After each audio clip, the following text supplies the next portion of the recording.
Hello food lovers, ఈరోజు special వచ్చేసి మజ్జిగ మిరపకాయలు. మా ఊర్లో అయితే మజ్జిగ మిరపకాయలు అని పిలుస్తారు. మీ ఊర్లో ఏం పిలుస్తారో కామెంట్ చేయండి. సద్దన్నంలో ఈ మిరపకాయ వేసుకొని కారంగా మిరపకాయతో తింటే ఉంటుందండి, స్వర్గమే. ఒక్కసారి ట్రై చేయండి. నేను ఎలా చేస్తానో ఏంటి అనేది ఒకసారి చూద్దాం రండి. నేనైతే 1/2 కేజీ మిరపకాయలు అయితే తీసుకున్నాను.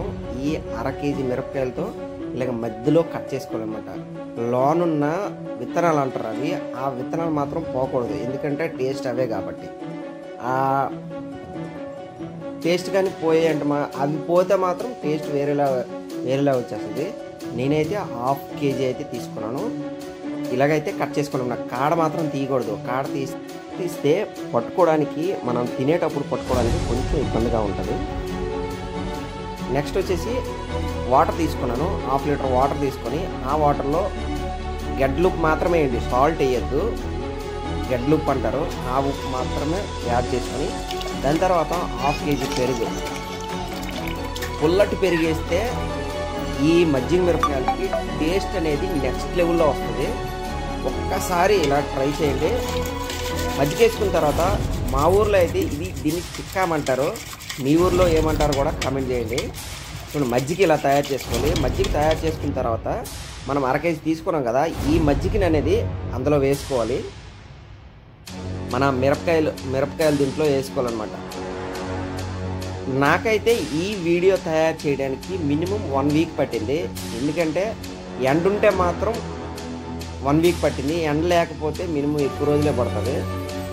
అయితే 6 డేస్ పట్టింది కదా, ఆ డేస్లో 3 డేస్ అయితే ఈ మిరపకాయల్ని మనం మజ్జిగలో ఊరబెట్టుకోవాలి.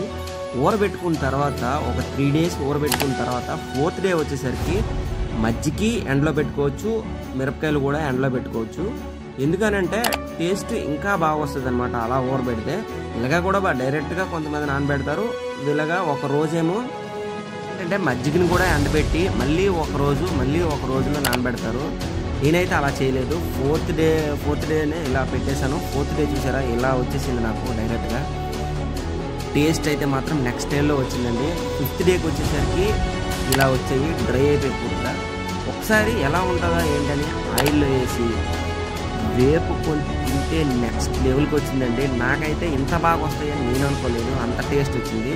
ఇంకా ఉండలేక చల్దనం వేసుకొని ఒక 2-3 మిరపకాయలు వేపుకొని ఇలా తిన్నానండి. ఎందుకంటే పాత రోజులు నాకు గుర్తొచ్చాయి. చిన్నప్పుడు మా నాన్నగారు మా తాతగారు పొలంకి వెళ్ళేటప్పుడు ఇలా తినేవారు. ఆ రోజులు గుర్తొచ్చాయి అనమాట. టేస్ట్ అయితే మాత్రం నెక్స్ట్ లెవెల్ వచ్చింది. Don't forget my channel, like, comment, subscribe. Thanks for watching.